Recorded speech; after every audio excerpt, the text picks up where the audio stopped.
Alexander and the Terrible, Horrible, No Good, Very Bad Day by Judith Viorst.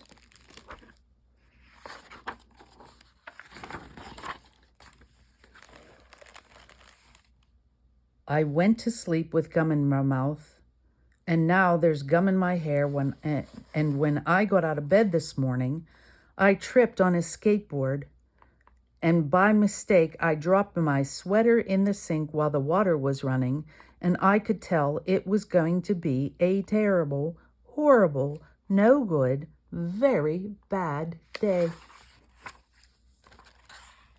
At breakfast, Anthony found a Corvette Stingray car kit in his breakfast cereal box, and Nick found a junior undercover agent code ring in his breakfast cereal box.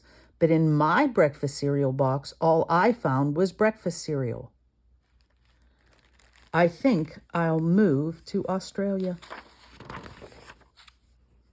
In the carpool, Mrs. Gibson let Becky have the seat by the window.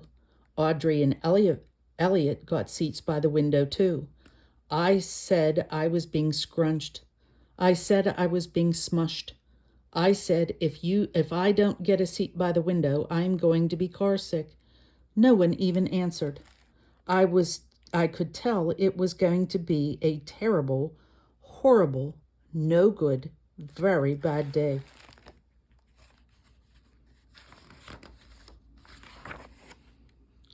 At school, Mrs. Dickens liked Paul's picture of the sailboat better than my picture of the invisible castle. At singing time, she said I sang too loud.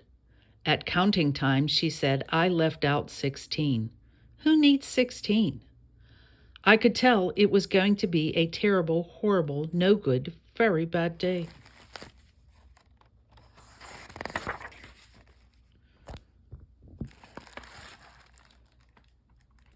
I could tell because Paul said I wasn't his best friend anymore.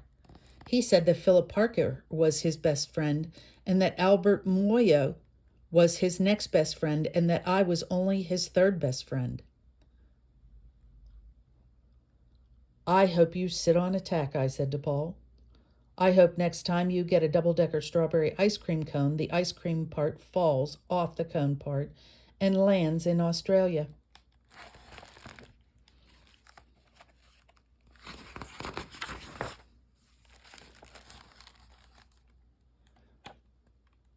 There were 2 cupcakes in Philip Parker's lunch bag, and Albert got a Hershey bar with almonds, and Paul's mother gave him a piece of jelly roll that had little coconut sprinkles on the top. Guess whose mother forgot to put in dessert? It was a terrible, horrible, no good, very bad day.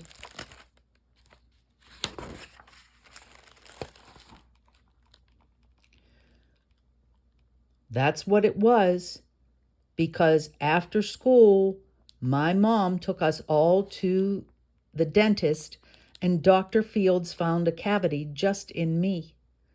Come back next week and I'll fix it, said Dr. Fields. Next week, I said, I'm going to Australia.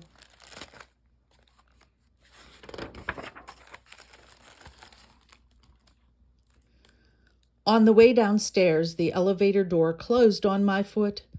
While we were waiting for my mom to go get the car, Anthony made me fall where it was muddy, and then I started crying because of the mud. Nick said I was because of the mud. Nick said I was a crybaby, and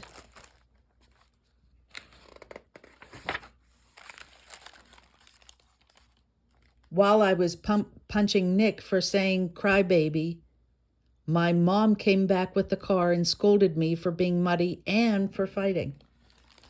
I am having a terrible, horrible, no good, very bad day, I told everybody. No one even answered.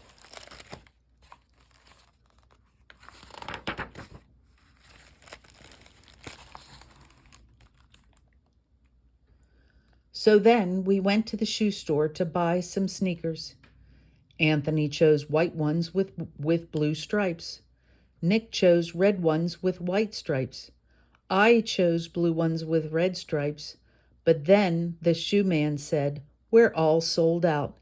They made me buy plain old white ones, but they can't make me wear them."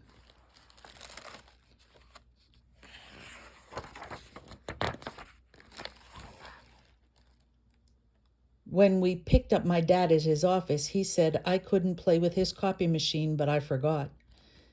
He also said to watch out for the books on his desk, and I was careful as could be, except for my elbow. He also said don't fool around with his phone, but I think I called Australia. My dad said please don't pick him up anymore. It was a terrible, horrible, no good, very bad day.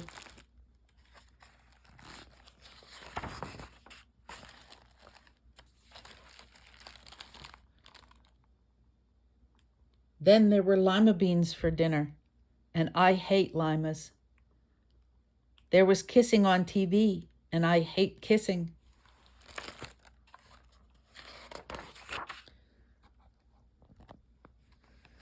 My bath was too hot. I got soap in my eyes. My marble went down the drain, and I had to wear my railroad train pajamas. I hate my railroad train pajamas.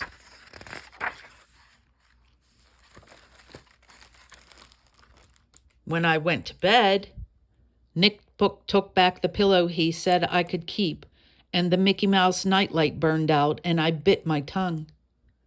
The cat wants to sleep with Anthony, not with me.